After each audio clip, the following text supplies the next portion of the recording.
any thought we have about the future is almost always going to be false. We might have a general idea that the sun's going to rise tomorrow, but, it could surprise us and explode tonight and not arise tomorrow, and we'd all be wiped out. We don't really know. We assume that, and that's okay. I assume the physical world kind of goes on as it does.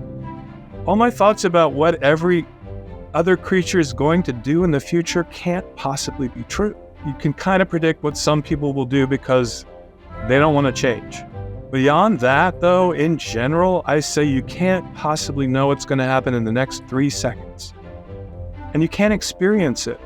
Our ideas about the future are not experienceable. The future and the past can't be experienced. They're only mental constructs.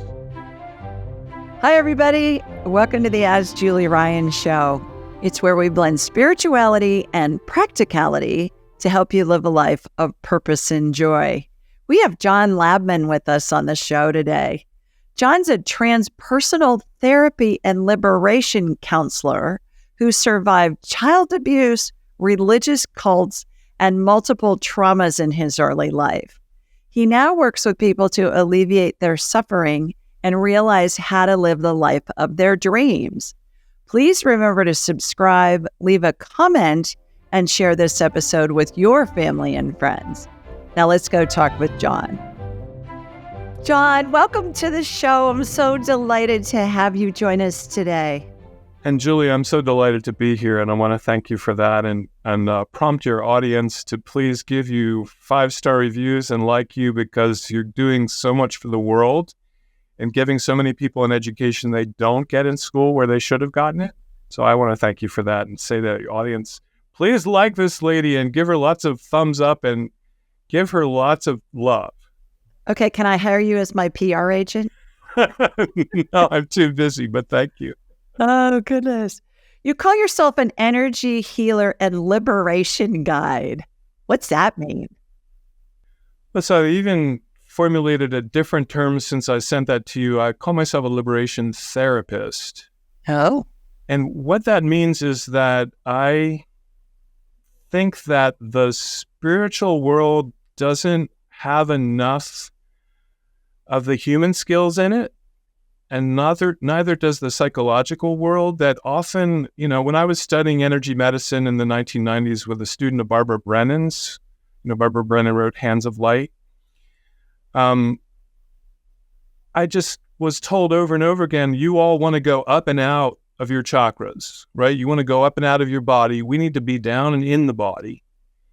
But the problem with being down and in the body is nobody taught us how to do that. Nobody taught us how to feel our sensations, feel our emotions, know where the emotions came from. That the thoughts that automatically generate on the left side of our brain. So we don't know how to be human beings, first of all. And so I try to combine all of that now, the psychological, the spiritual, and the basic human. So I actually could help anybody at any stage and to go as far as they want to go, from, even from really severe trauma. I work with, that's one of my specialties, trauma treatment, but even from wherever they're starting to go whatever little distance they want to go, or to go all the way to what we call spiritual liberation. We are singing the same song, brother. First of all, my mentor was a graduate of Barbara Brennan's school, which is hilarious. Yeah. And the whole theme of this show, of all of my shows, is we combine practicality and spirituality to help you live a life of purpose and joy, because I completely agree with you. And I go so far, Jon, as to say that our emotions are an internal GPS system that we all possess that guides us whether we're on course or not. And we've got to differentiate between a real fear and a fake fear. And I want to get into that with you in a few minutes. But yeah, we're singing the same tune on that. I knew you were brilliant. Look at you. Oh, stop. Yeah. It sounds like your early life was really rough. Tell us about your childhood and your early adulthood and how that led you into doing the work that you're doing now, without re-traumatizing yourself, obviously. No, I won't. But at this stage, I mean, you have quite a provocative background as a child and a young man. Yeah, thanks for highlighting that. I mean, so I grew up with sexual abuse at home, and I wasn't the only one being abused. And it wasn't the usual suspect either. And I grew up with, as a result of that, I was very uncoordinated and very unsure of myself because the world was an unsafe place. And so I was bullied relentlessly in school. And also I sang soprano, and I had a trained voice. And so they made me sing soprano in the 7th grade in front of the whole school. So then I was called every name in the book after that. And at about 15, I was in so much tension. I was coming home with headaches every day, and I started to feel like I've got to get out of here. I've got to do something to change this, change the inside, change the outside. At that time, we had a teacher at school who was a biology teacher who was teaching New Testament at the local Friends Meeting House. And my twin sister came home and said, I'm going to go to that. I'm like, something leapt up inside of me and said, I'm going too. She was like, yeah, I don't want you there. I'm like, I don't care. So I did that. I was also having a lot of psychological problems by that time. So I started seeing a therapist. But the other thing that happened was somebody came to our 10th grade high school class and showed 750 of us a film about an international high school on the south coast of Wales in a castle that had been owned by William Randolph Hearst, of all people. And something again leapt up out of me and said, I've got to go and do this. That was a transition point. The other part of the transition is that I got into the school April 1st. They told us that we wouldn't be able to get a scholarship because the parents were middle class and there wasn't money available. And since I was studying New Testament, I prayed every day like crazy. God, if you exist, I had such hubris in those days. God, if you exist, prove it to me, get me into school, get me that scholarship. There was a postal strike. I waited a whole month for that letter. I got into that school. I converted to evangelical Protestantism from being a Reformed Jewish kid. And then I went to school in Wales for 2 years. But I took my problems with me, my depression, my dissociation, my anxiety, my secret sexual desires, which were not allowed to be public because I'm gay, but I didn't want myself to know that. I didn't want others to know that. And so I finished that wonderful schooling. I got to travel internationally, and then I went to college. My first college was Haverford, which was all male at that time. I basically had a nervous breakdown. We called it then. And then I sort of recovered from that, went to a Christian college called Covenant College, which was Presbyterian Church in America's official school now. It was a different denomination then. And I ended up first leaving there to go to a California commune where I got depressed and they put me on a 30-day fast, water only, because they thought that would cure depression. And I ended up coming back home and I was hospitalized and had electroconvulsive therapy in a locked ward 3 times a week for 4 weeks, and then in an open ward twice a week. And every time I had one of those treatments, I thought I would wake up, either I would die or I would wake up with no memory at all and no identity. And after that, I went back to that same college, and my mother divorced her second husband. I had nowhere to go. So I stayed at school one summer, and the next summer was another transition. I ended up going to a church community that was a cooperative community.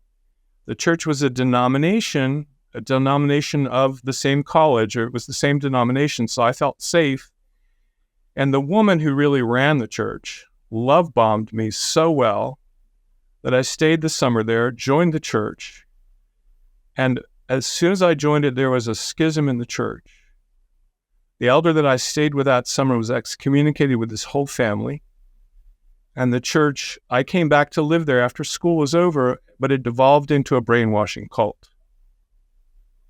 And the next transition is somebody tried to burn the church down. And instead of the elders and the woman behind them saying, we must be making mistakes here, they said, y'all are in sin.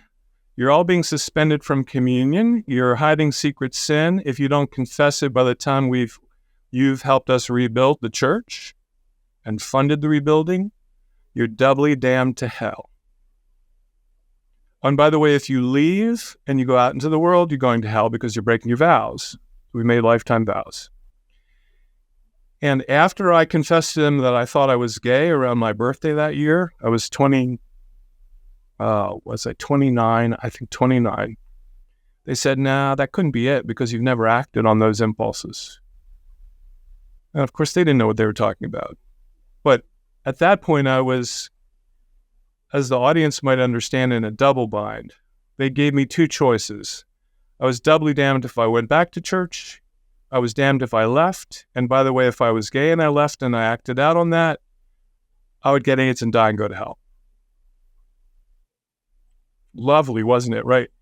So after that confession that didn't get me anywhere with them, I paced the floors for 3 or 4 months every night until 3 o'clock in the morning. Went to my job every day, went to this kind of group awful counseling session every day, Bible study every day, and finally exhausted. And as we were moving pews back into the church, I said to myself, something's wrong with this. I've got to get out of here. One day when the rest of the guys that I lived with were out of the house, I packed up my belongings and I fled. The next day I was in therapy, and that therapist saved my life. And she totally helped me turn my life around. And, again, the kind of audience you have may understand that. I did not know that I even had any hope to be alive. I was suicidal at that point. And she said something to me I'll never forget, and I've said many times now. She said, you wouldn't be here if you didn't have any hope. You have some kind of hope in there. Can you take a look and see? There's something in you that isn't about all of this brainwashing stuff. And she helped me to understand that I had my own feelings and my own thoughts, because for years I had to just conform to what they said. She helped me come out of the closet, and she helped me to understand. I had to make the decision to be myself, even if everybody hated me. And, this was 1984, so we were in the middle of the AIDS crisis. And, homosexuality was new in the public eye anyway. It was not well respected. And, I was called all the names in high school. So I really was afraid I would die if I was going to be gay. Somebody was going to kill me. And that's happened to people, so I know it's true. But that experience with her was that really major transition point in my life. Because although I made some of those mistakes, again, getting involved with, very authoritarian teachers and in communities, never lived with one again. And I started to listen to that little voice that we all have, that your audience has, that says, I'm going to say it this way, something ain't right about this. And that, I also liked her work with me, and I wanted to do the work, but I wanted to do other things first. So I did a bunch of other things, eventually ended up studying the spirituality of the East with students of Sri Bhagavan Rajneesh, or Osho, and experimenting. I had come out, but experimenting with, because of another community leader saying, if you have sex with women, you'll get enlightened. Well, every woman loves to hear that. Well, that we tell our husbands that all the time. Honey, you hang around me, you're going to be enlightened. Yeah, exactly. And when my husband, Tim, says something to me like, oh my God, where's that idea coming from? And I just tease him. I say, look, you could be married to some boring woman who only wants to talk about casseroles she's making for you. Now, come on. And I take it as far as to say, if I get hit by a bus, he's years older than I am, but if I get hit by a bus, I say, honey, there are going to be women down here in the Deep South. They're going to have a casserole in hand. They're going to be wanting to come feed you. Well, I'll say, well, your new wife, Miss Cassie, short for casserole, Miss Casserole. And, you could enjoy that with Miss Cassie. And he just rolls his eyes at me. But yeah, I think women enlighten all men. Yeah, I think that's a profound statement, Jon. Well, it wasn't really true for me, as it turned out. I actually did, after coming out, think, okay, I'm afraid of women. So maybe that's been the missing piece in my life. And so this is going to get me enlightened. Well, it didn't work. I even lived with a woman for a half of a year and it didn't work. And then later, when I was working with the Eastern tradition folks, they did a combination of work. They were very holistic in 1988. They did deep tissue massage therapy, like with the elbows. They did breath work, rebirthing breathing. They did counseling. They taught meditation and mindfulness way before it was ever popular, in this millennium. And they gave me the second model. And I had just been an administrative wonk. I had an English degree because the cult talked me out of going to seminary. And I could type. I was like 100 word a minute typer, a typist, and I ran a word processing center in the early 1980s. When I was in the cult, that was my job. And so I really wanted to get into working with people, given my experience with my therapist, with my massage therapist, with my chiropractors, and also the actors training that I did.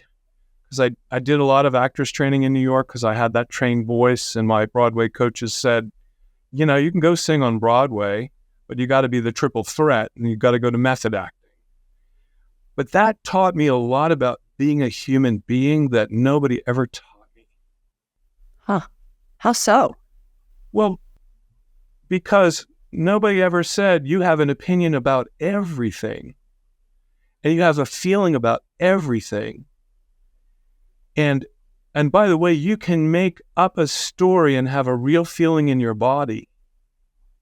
I didn't realize that was a thing that we did as human beings. That later on, that was the way to stop people from suffering, right? Was to say, okay, is your feeling, is your emotion that you're acting out on, is that coming from something truthful to three-dimensional reality?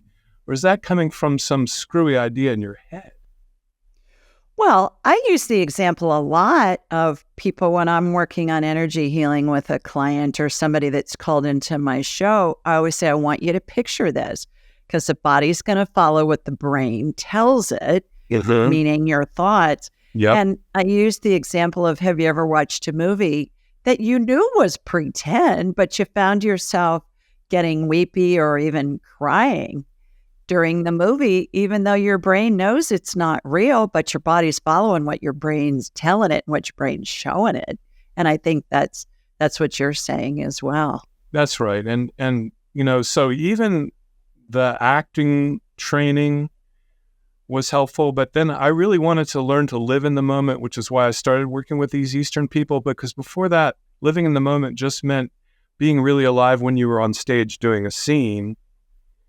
And they were teaching us that we could be that alive every moment of the day. And I'm like, all right, sign me up. Right. Yeah. And so I started out, the easiest transition for me to work with people directly was to go and become a licensed massage therapist in New York City rather than go to graduate school. And so I first got a license as a massage therapist. I then went out and worked on Fire Island in the summers, where there was a gay community called the Pines.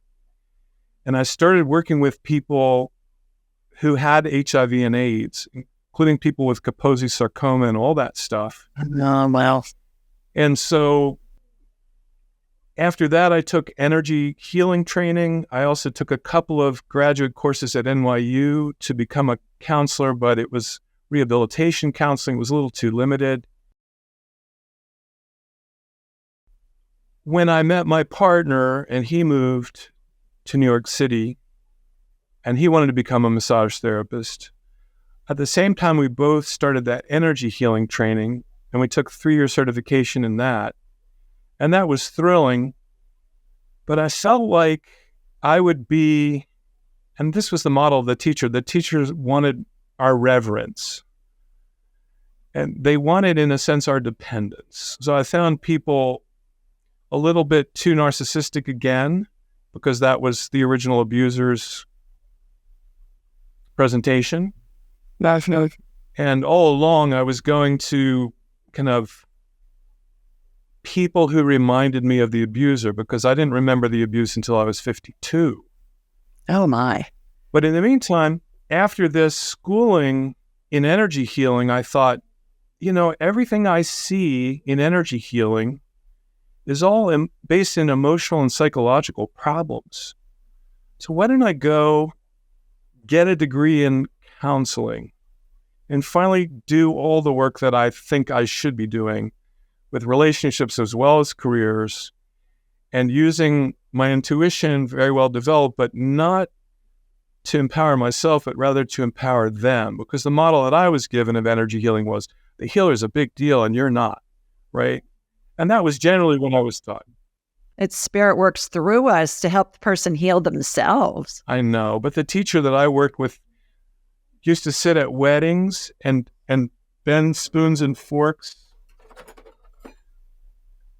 like I learned to do later. Not that I do this on a regular basis, I only did this once. I thought, nice parlor trick, what does it do for anybody, right? Yeah, right.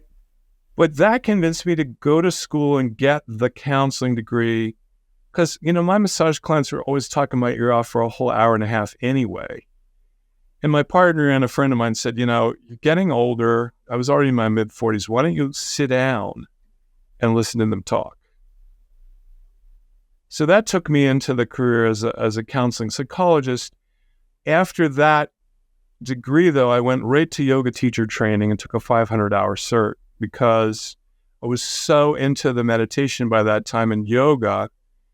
And all of these tools actually are integral in healing trauma. Drama is, and singing is, and meditation is, mindfulness is, of course, energy healing and psychology. So I was getting healing all along the way for myself. And then I really, once I had a real spiritual awakening, what's called Kensho in 2001, I really wanted to add all of that. And my thesis was about integrating yoga and psychotherapy. So I did that work, and I started teaching meditation right after I finished yoga teacher training. And this then has developed over time. So I know I need to teach people basic human skills, like where our feelings come from, what to do with them, where our thoughts come from, what to do with them. Because the audience, all of us, are emotionally neglected. Nobody teaches us any of this growing up. We don't learn it in school. We learn it on shows like yours, right? We don't learn it in school. We don't learn it from our preachers or our rabbis or our teachers. They don't know any more about their emotions than the kids they're teaching now. And so I really feel over the time that I'm mostly dealing with emotional neglect as the first primary problem for everybody that walks into my office. And whether they just want psychological integration or they want spiritual liberation, they want to go all the way to enlightenment, they need to start with the human skills. Because even if they have these wonderful meditation experiences, if this emotional stuff from their past or their trauma comes up, they're going to be flipping out. And I bet people listening have had that experience.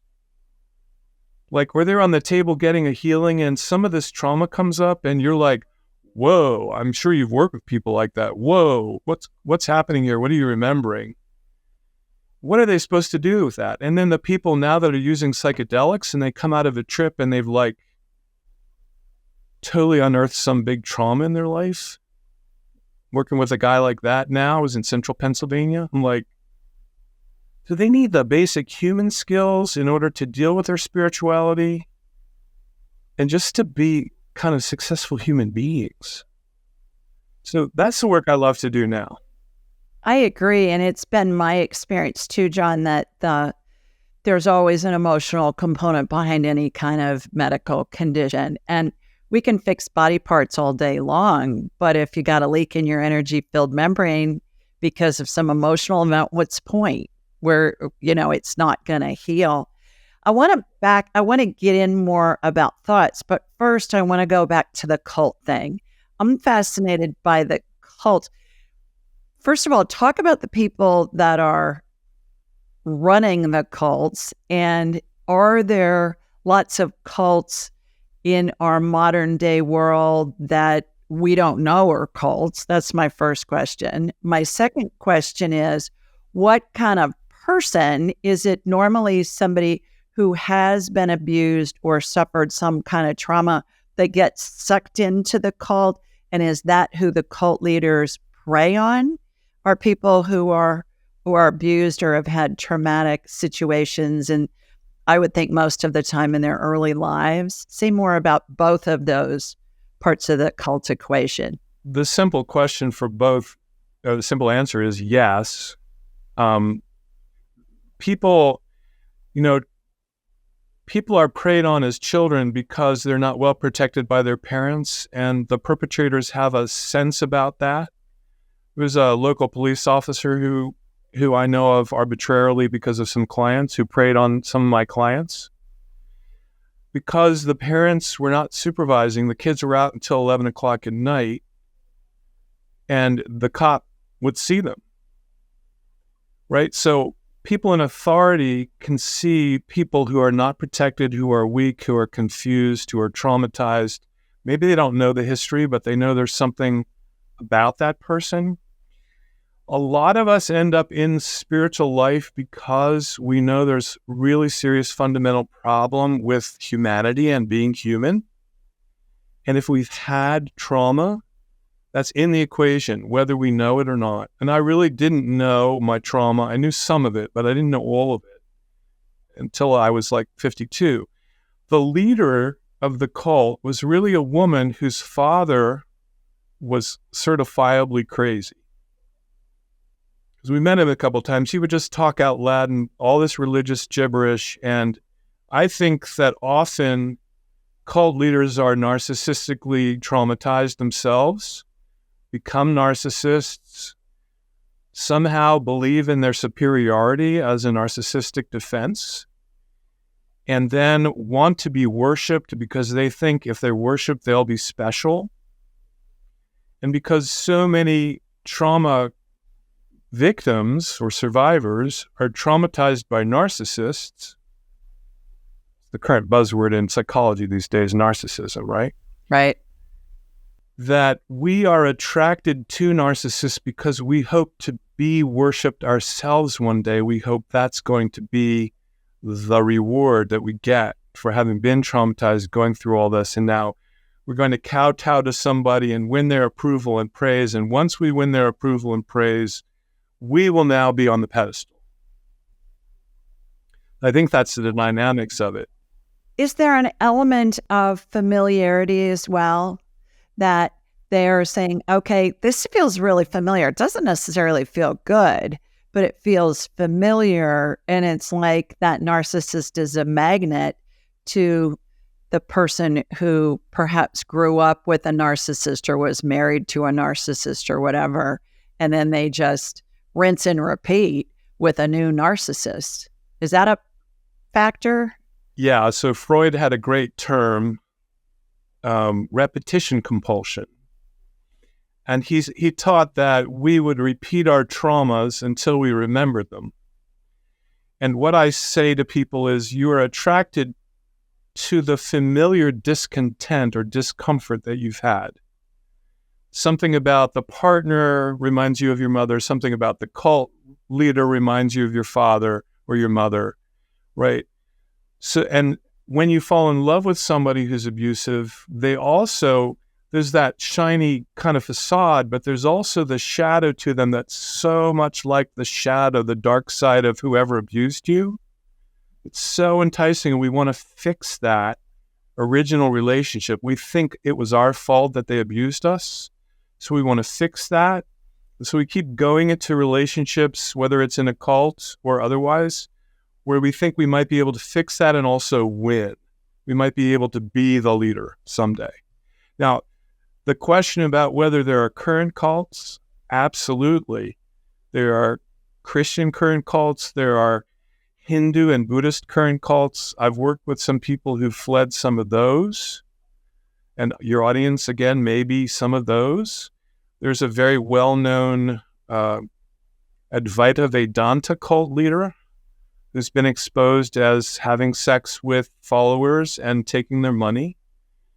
There are some really, really famous people who've been exposed, in the huge sort of Hindu enlightenment world, that have been exposed as sexual abusers and or taking people's money. So I know and have worked with people that have come out of some of those groups, and I'm very open to that kind of work. I've lived that too, right? But yes, unfortunately, they still exist, and people still fall for it because of repetition compulsion. Are there maybe 3 top things that can help people discern, okay, this is a cult, not in addition to that internal GPS system that we've all been taught to ignore? We've all been taught to intellectualize all of our decisions and not follow our gut or our intuition. And every time we do that, we're normally wrong. That's right. We make the wrong decision. But are there 3 things that you can say, okay, kind of like if you're having a stroke, you need to be able to say your ABCs, say your name and who's the president, things like that. Are there 3 or 4 different things that you can say to somebody, all right, here's, this is a cult if ... Right. The first thing is, if they tell you to put aside everything you think you know and have learned already, which a lot of the Eastern teachers do because they say it's, you need to have a child's mind to understand my teaching. But that's really dangerous because you've learned by your pain and hard experience that not everybody is to be trusted. You've also learned some things about your spiritual self. You don't want to ignore those just because somebody says, see, my way is different and you should just listen to me. That's the first thing. It's like, don't believe that. If they tell you to give up all of your own judgment, run screaming from the room with your hair on fire. If they tell you that they're the only arbiters of truth and everybody else is full of it, that's definitely a cult kind of statement. Even if they're Buddhist or Hindu or Jain or Taoist or whoever they are. If they tell you that you can only be enlightened by giving them all your money, which somebody tried with an 80-year-old friend of mine, he almost bought it, run screaming from the room. If they tell you that you have to give them your body, that sex with them is going to enlighten you, or sex with somebody that you don't prefer to have sex with is going to enlighten you. But the other thing is, if you feel underneath some sort of lingering anxiety, not just because it's a new experience, because that always brings anxiety, but because something doesn't feel quite right, but it's so familiar, it's almost seductive, but it doesn't feel quite right, that's the repetition compulsion.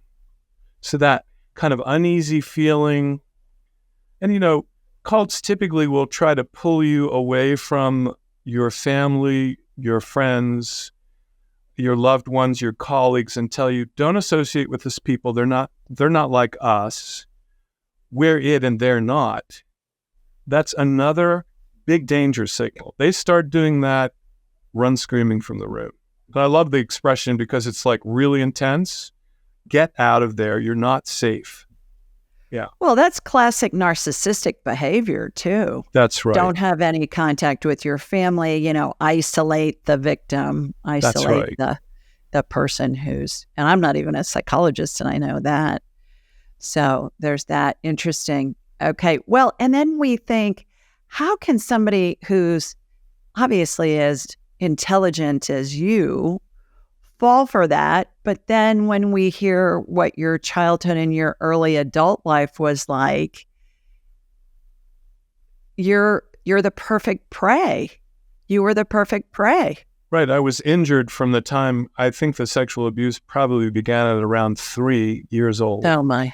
I'm so sorry. Thank you. And the perpetrator is now dead, right? So I do feel safe, but you dissociate, right? But the dissociation, I've just been reading about this again. It does all kinds of weird things to your brain. So you're not an integrated human being. You don't know how to be a self, in a sense. You don't have a fully functioning brain. Not that your intelligence is offline, but it's not integrated. That's why the smart people, even in the audience, could have been tricked into all this stuff. But there's so much disintegration in the brain. And so when somebody says they're going to save you, they're going to give you the family that you've always wanted, they're going to love you, that woman at the cult paid more attention to me in 2 hours than I'd been paid attention to in my whole life, in terms of my inner life. That's so attractive. It's like, you care about me? When you're abused, you're also neglected. They don't care what you feel or think. They're going to do what they do to you. They might give you all the outer trappings, which I got, of an education and music lessons and ice skating lessons, and, got bar mitzvahed and confirmed, and then left the faith, of course, which some of your listeners may have done too. It's kind of iffy, but, if you're that disintegrated in your brain because of trauma, then you're an easy victim. And somebody says they're going to love you and they're going to save you and they're going to make your life, and you're going to be one with God. And that being one with God at a certain point was all that I wanted. And it has been, on this path. And that the oneness with God is going to end your suffering somehow magically. That's all the elements of cult, and that's all the elements of everything a trauma survivor really wants. I want to live not only do I want to live a normal life, I want to be rich and famous, because that's going to make me feel safe. And they kind of are promising all that without saying it directly. So of course you're drawn in. Even the intellect. I've met so many incredibly bright people in my work. If you don't know what you feel, the brightness doesn't do anything for your overall life.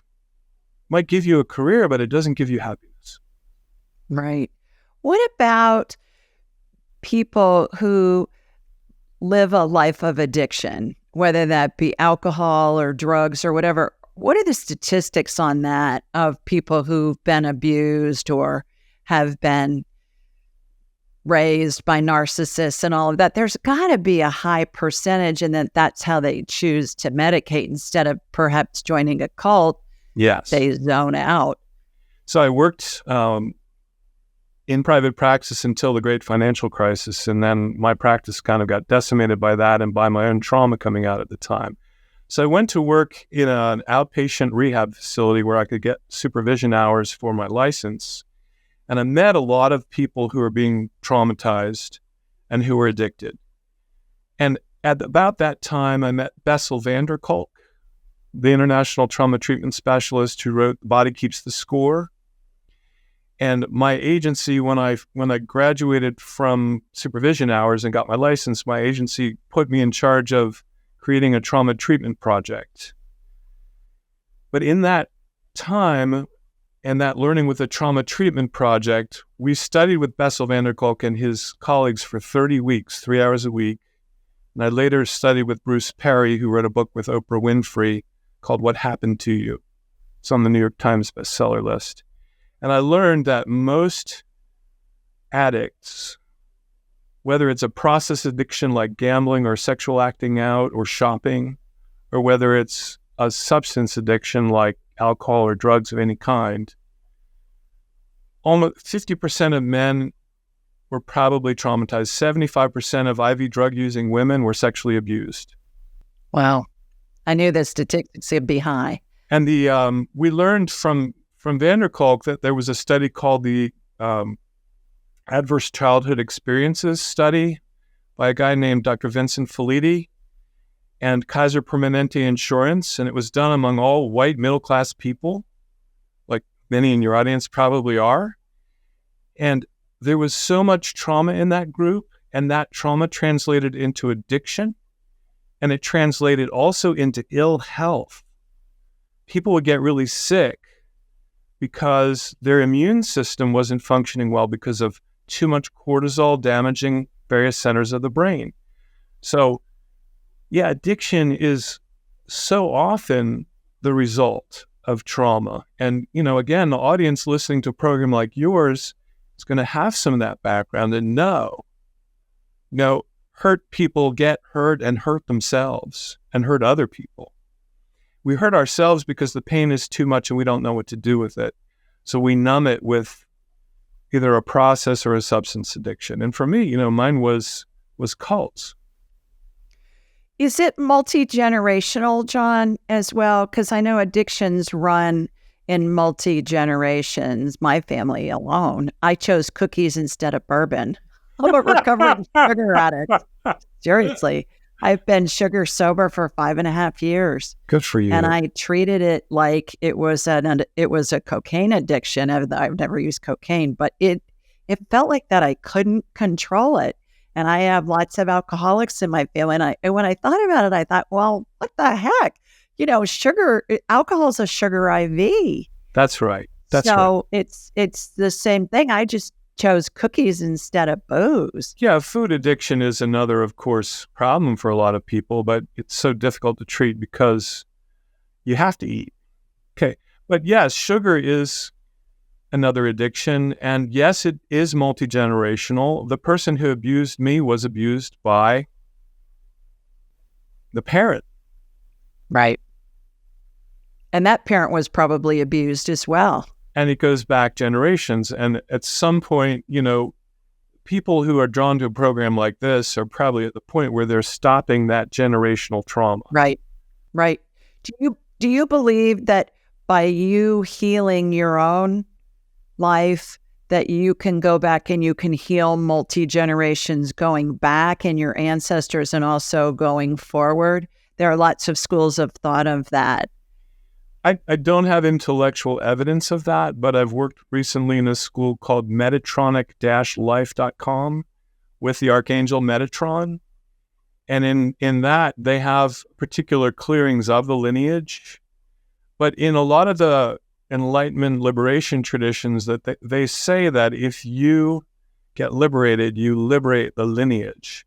Now, again, I can't prove that, but it makes some sense to me that you're sort of the current representation on Earth of the lineage, and you've got all their karma. And DNA. And DNA, absolutely, right, which also contributes to the sugar and alcohol addictions, any other kind of addiction. And you're watching their behavior and mimicking the behavior of your adult generation, those who raised you. So all those three things, they bring all that into you, and then if you manage by grace, by the divine grace, I would say, and hard work, to wake up and then to go all the way to liberation, what's there left of that family karma? It's gone now. So I think it makes some sense, but I have no validation for that. I do have a validation, for instance, of a past life of my own that happened in an intellectual way that I could totally get behind as a trained scientific materialist before I was spiritual, right? Tell us about that. So when I was in healing school, in energy healing school, we did a past life regression day, and I saw a scene in my mind's eye, and for some reason I knew it was the Aegean Sea. It was just this color of blue, and it was very, very bright sky and very white and very dry. And I was in a temple, a white temple on an island, and I was a priest in the temple, and somehow or other I had the vision of dolphins swimming from the sea into this temple, around the altar of the temple, and swimming out to sea again. And there were a couple of other visions during that time. 10 years later, not ever having spoken to anybody about this, I was working with a teacher. He's gone from the earth as it is now. His name was David LaChapelle. He's an incredibly advanced soul, very intuitive. We were sitting in Hawaii in a retreat center, and he turned to me and said, I never talked to him about this, mind you. He turns to me and says, that temple that you were in, Go and research the Temple of Apollo at Delos. I want you to write Greek with your right hand, and I want you to look at the statue called the Apollo Belvedere, because that looks like somebody you know. And that afternoon, that was a morning session. The afternoon, I got on the internet, which was a little crude in 2005 or 6. The temple to Apollo at Delos had dolphins carved all the way around the altar stone. Wow. And the Apollo Belvedere, the profile of the Apollo Belvedere is exactly the profile of my husband, my partner. Wow. And I learned to write Greek in Koine Greek in pre-seminary. So I could write some Greek.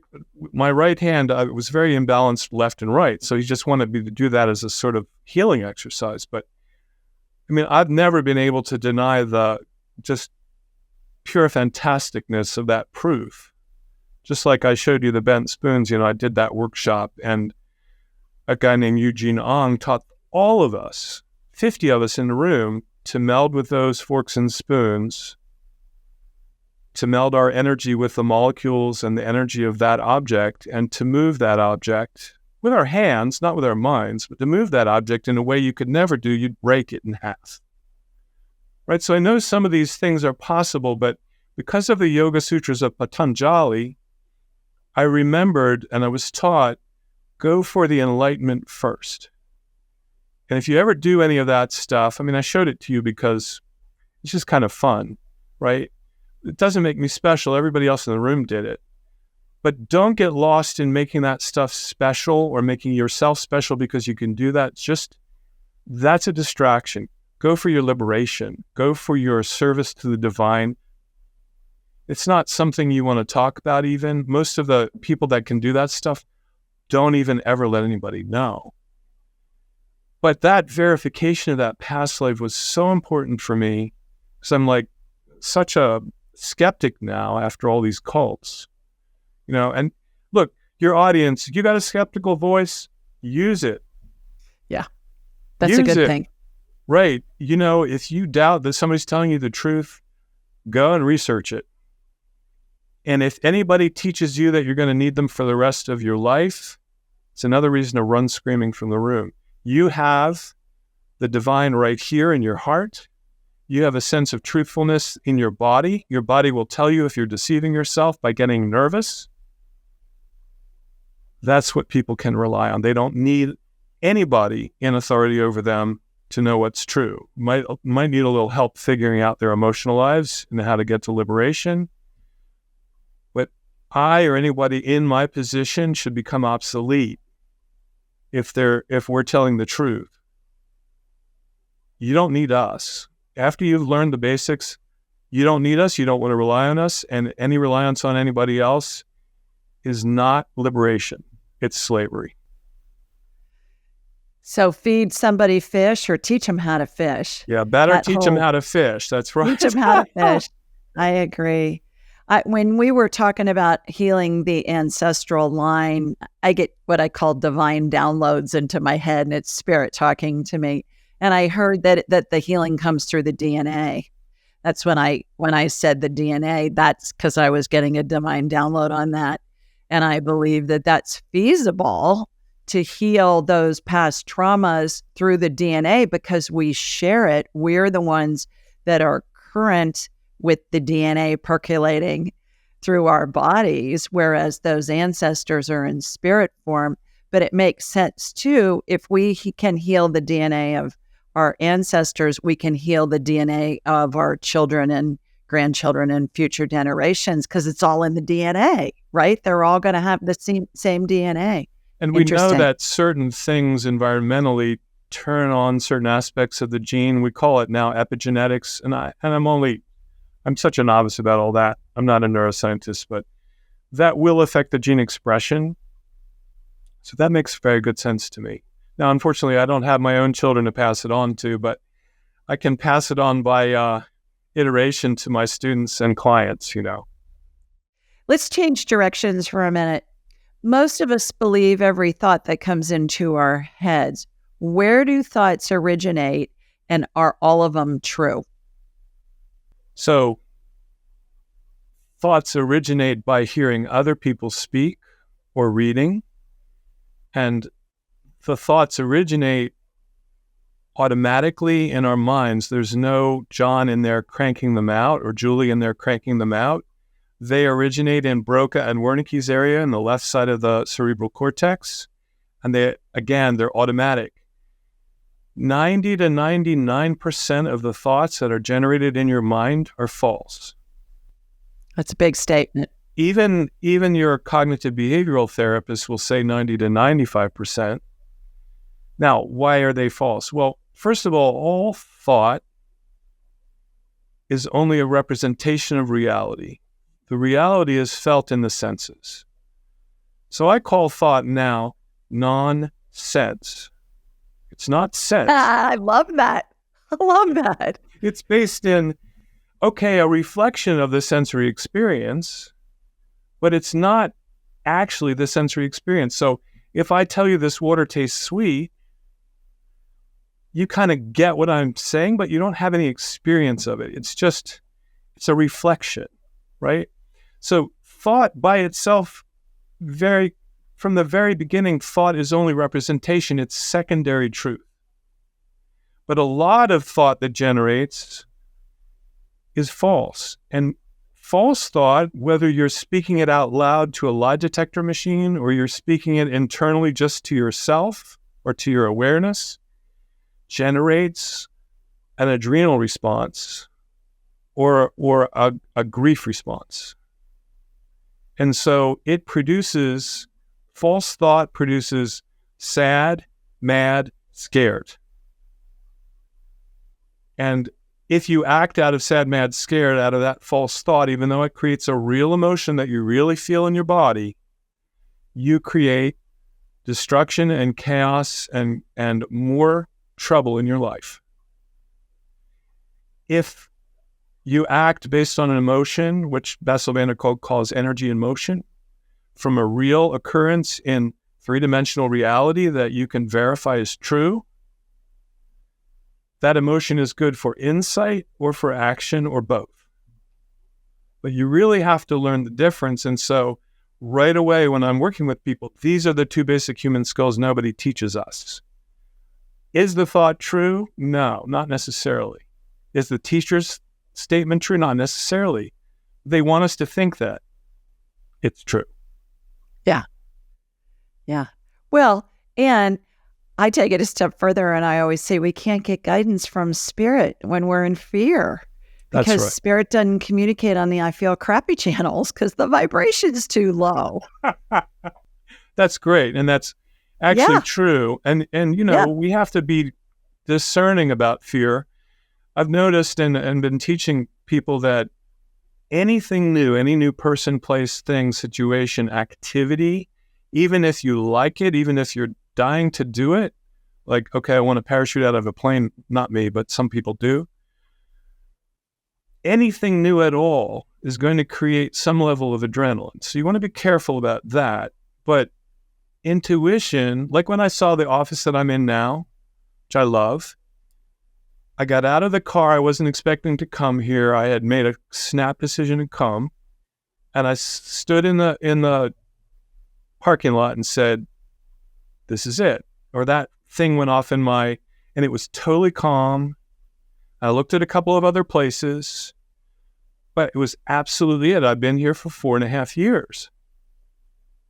So, it's very true that the still small voice or the still small sense, as you're talking similarly to that language, is spirit. Right. Well, you were being led to that office, obviously. Absolutely. Yeah. Yeah. You lived in the deep South for a while. You know how down here, though, I say, you're being led. Yeah. That's and right. They make led like a 4-syllable word. It's a riot. Oh, yeah. Like lard. Right. Yeah. My husband's cousin, who's from Alabama, she turns Tim into a 4-syllable word. Damn. It's hilarious. Yeah, my partner's from Kentucky, so I visit once a year, and I have the accent, and I'm a terrible mimic. I'm sure they think that I'm imitating them on person, but on purpose. But yeah, it's very funny. Yeah. Do most of us run our lives on autopilot? Unfortunately, yes. And your audience, again, are probably people who don't want to do that anymore, and they're the people that come and see me and you are people who don't want to do that anymore. How do I make? Well, what did Freud teach? He's making the unconscious conscious. I want to know everything about this, and I want to experience that this is actually divine spirit. The Hindus say,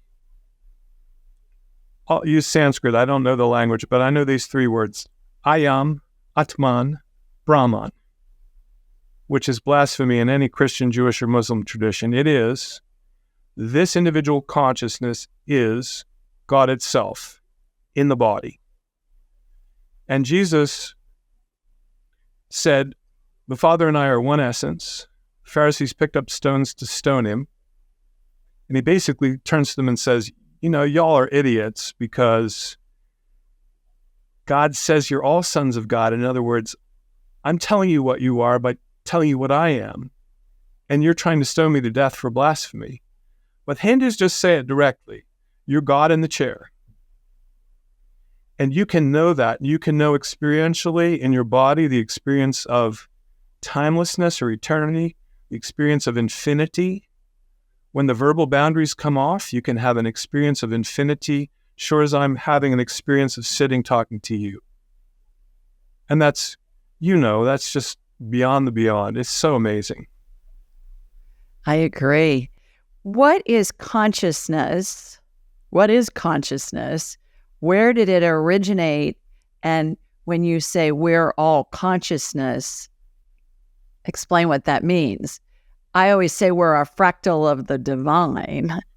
Well, so if you think of the divine making itself into little pieces and putting a little piece in each of us that's bound by the sense experience of that body, that piece of God that's bound by the sense experience of this body is my soul or my consciousness. But it's very clear in the Hindu tradition, and really if you look at any mystical tradition, the Sufis, the Christian mystics, Teresa of Avila, Thich Nhat Hanh in the Buddhist tradition, or Adyashanti, the individual consciousness is God itself, or the divine, or whatever you want to call it, the absolute or Buddha nature if you don't believe in the divine. And at a certain point, there's no distinction anymore between a me and a God. That's just a verbal distinction. It's like, okay, and yeah, and I've heard some of the shows very good because you talk about duality. So we live and know that we're eternal and infinite, and we have to walk around and talk and live as if we're three-dimensional, time-bound human beings. It's a little bit of a tricky act. But that's the integration in the end. And that's where I hope anybody who wants to go there, who's listening, that's what I hope to be doing much more of as my life progresses now. I'm almost 70. I'll be 70 in March. So I'm like, I just want to do that now. Yeah. And does meditation help one get there more easily, do you believe? It does, because it breaks the fixation, here's the primary addiction, Julie. It's to thought. Thought is our first and foremost and most favorite way of dissociating from the sense reality. It is nonsense. And a lot of times it's nonsense, right? And we're dissociating from the reality of the three-dimensional world that's unpleasant, and from the feelings, the sensations in our body that we label emotion that we don't want to feel that's unpleasant. And so the meditation breaks the fixation to the left brain and makes you suddenly feel as if you're in a vast empty space.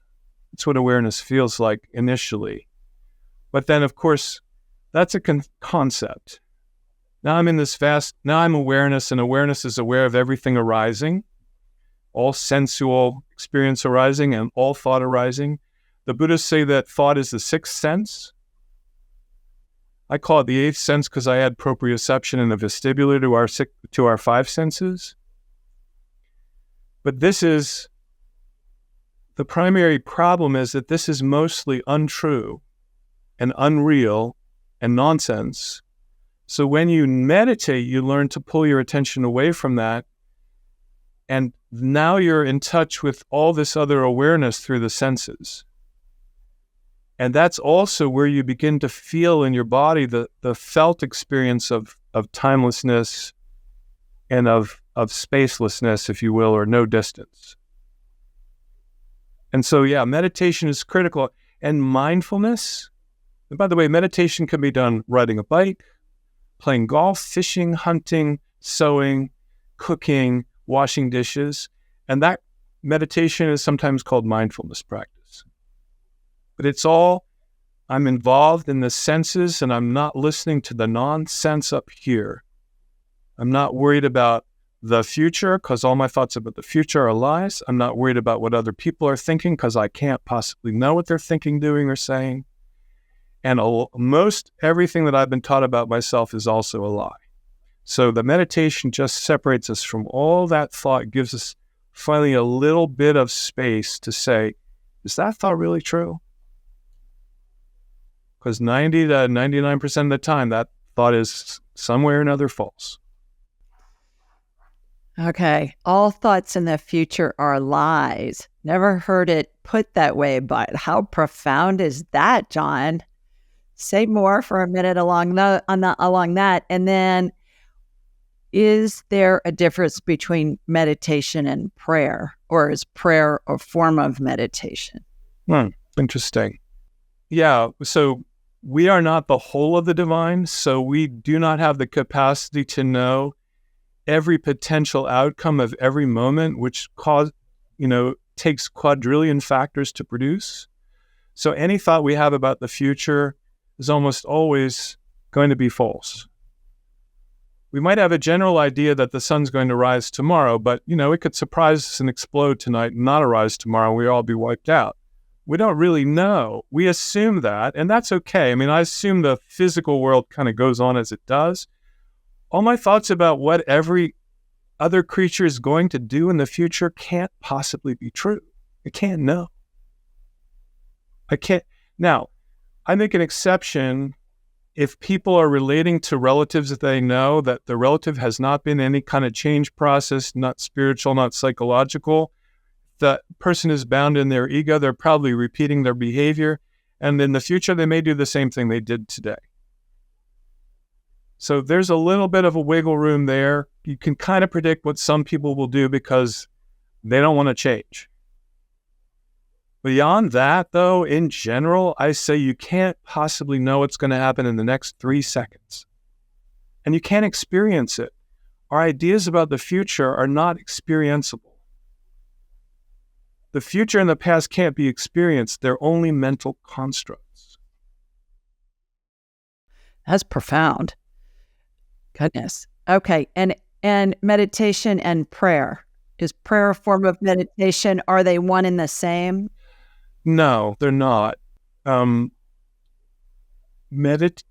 is the mind's expression of what it hopes to gain from the divine, or what it hopes the divine will do, or an attempt to influence the divine. Now, I would say if I pray to the rest of it.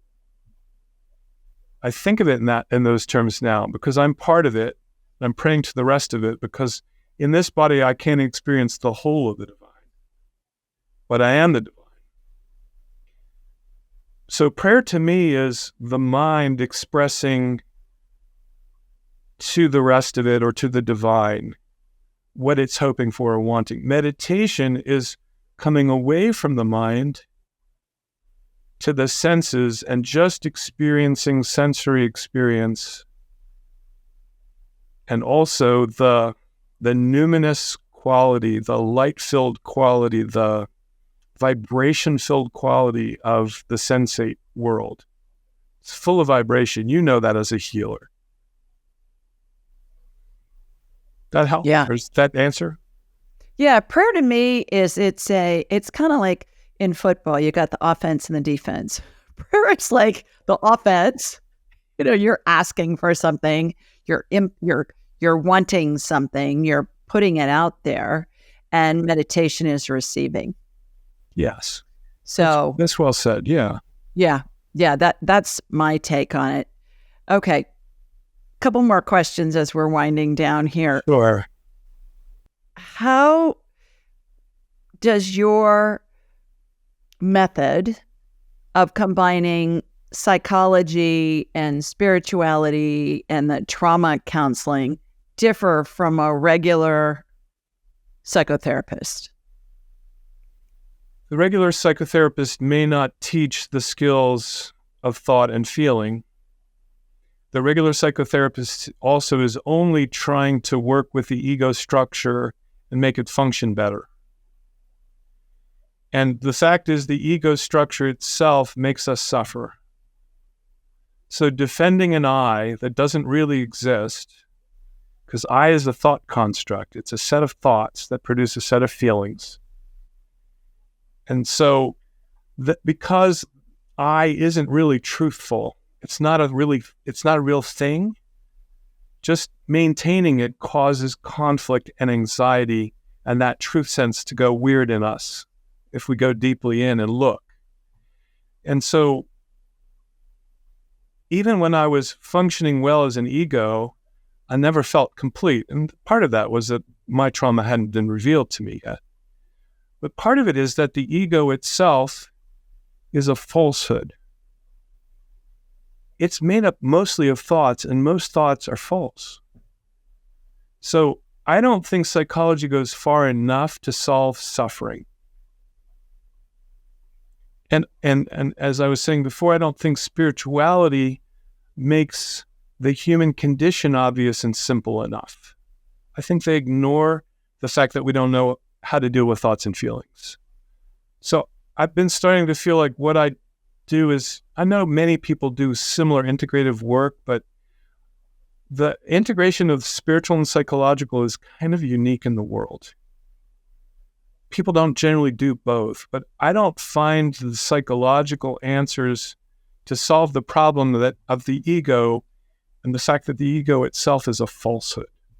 And so I don't think it really ends suffering, because if your mind starts chattering at you again about something and you form an identity around that, you're going to suffer again. How can you take the divine being like the ocean and create a glass of water, or a glass out of words, and put the ocean's water into that glass and define yourself as that set of words? You're the ocean. You're not the glass of water defined by a set of words. So I think that in psychology, we're just too limited to always dealing with that set of words. And that's why I like to do both, if people are willing. And I'll do whatever people want, because I'm not here to evangelize them to liberation. I want to make that very clear. Well, and that leads to my thought of most religions are not helping us be comfortable with ourselves. It's all about getting better. You've got to do this to get into heaven. You've got to do that. You're always striving to be holier, to do things to really to cleanse your soul and whatever. It's a permanent self-improvement project, Julie. It is absolutely a permanent self-improvement course. Aren't we all tired of that?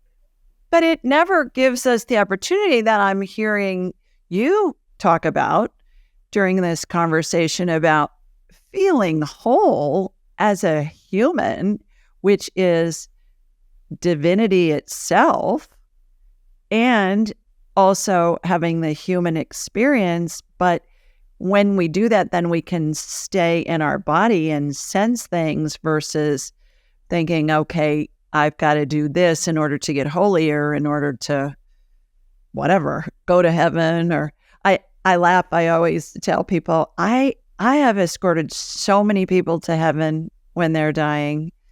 I've lost count. And I have never seen St. Peter at the pearly gates with a clipboard going, okay, you're allowed in. No, you got to go burn for eternity. I've never seen that happen before. And I don't think it does happen. Okay. You use the word safe a lot in your descriptions of the work that you do. Why is that such an important baseline with your clients so that I would imagine most of them have had some kind of trauma. I know you're doing trauma counseling, but SAFE seems to be the basis on which everything else is built. Am I understanding that correctly? That's correct. Yeah. Because if you're not safe, if people aren't safe in the room with me, their physiology is going to be taking them into adrenaline all the time, into fight or flight. And when we're in fight or flight state, in the extremes of that in particular, the language centers and the logic is off the line. I saw PET scans of people who are in traumatic flashbacks. The areas that produce language are black, no energy, and the areas of fight or flight are all lit up like Christmas trees, right? So spiritual work and psychological work all requires a sense of safety. And I say to my students and clients, I don't expect you to trust me when you walk in the door. If I don't earn your trust and you don't trust me, then go and find somebody else. Not that I want to reject people, but just because I'm sitting here and I might be self-considered as liberated or as integrated or whatever, you shouldn't believe that, because anybody can say that. You don't know if it's really true. My experience with cults, right? I'm not going to tell them to trust me. And, listeners, don't trust people just because if they say to trust them, that's really an indication that you shouldn't. Like, they better earn your trust. People who tell you to trust them are usually con men or women, right? Yeah. Yeah. Interesting. That's the answer for safety. You can't really progress if you're not feeling safe. Right. Last question. Why do we incarnate? I believe we incarnate to learn particular lessons, and I have heard you say and have particular experiences, but those, unfortunately, on this plane, we learn the greatest wisdom by the greatest pain. So we're here to have painful experiences, love ourselves through them, live through them, and transmute that. I think of it as like this. We have to eat through seams of coal, the dark and difficult emotions, to get the diamonds that are always found in seams of coal, the diamonds of wisdom and of liberation. And I think that's really why we're here. And, ultimately, this is about liberation, but everybody's in a different incarnation, working different stuff. Right. So I don't assume that everybody's here in my office to be liberated, and that's why. Yeah. Yeah. Great answer. Well, you are, in my book, the 3 Fs. Uh-oh. Fabulous, fascinating, and you bring fun into the equation, too. Thank you so much. So, yeah, wow. What an inspiration you are, not only to me, but everybody that's going to hear this conversation. So thank you on behalf of humanity for the work that you're doing, and thank you for sharing your wisdom with us during this conversation. How can people learn more about you and your work? Well, thank you. And first, thank you for having me and for your joy and your sparkle and your intelligence and your breadth of wisdom and experience. And again, audience, give this wonderful woman some kudos and some likes. She's doing this pretty much for nothing, and it's a lot of work. And how people can reach me is very simply, because of your generosity and the generosity of all the podcasters I'm working with, I want to give them a copy of my latest book, which has all this stuff about thought in it and much more, called Being Human and Waking Up. And they can get that copy just by writing to support, that word support, at simplyawake.com. Simply Awake is all one word, and that's my web address. So support at simplyawake.com. Just put the word human being in the message, and I will send you my book and also an offer for a free 15-minute consult. Wonderful. Wow. How generous of you. Thank you for that. What a wonderful gift for everybody that's going to hear or watch this conversation. But you're generous too, and they're generous in giving us their attention. So, and I've learned that generosity is an expression of love and brings me great joy. It's not just because that's what we're supposed to do to get people. It's because loving people feels wonderful. And that's all we can do is give love. That's right. And we can't make them do anything. And I don't make my clients do anything, but that's right. People think they can, but they can't. I say nobody can control your thoughts, so nobody can control you. That's right. Yeah. All righty, everybody. Lots for you to chew on with this conversation. Lots to ponder. In the meantime, sending you lots of love from Sweet Home, Alabama. Mwah! And from Pennsylvania, too, where Jon is. We'll see you next time.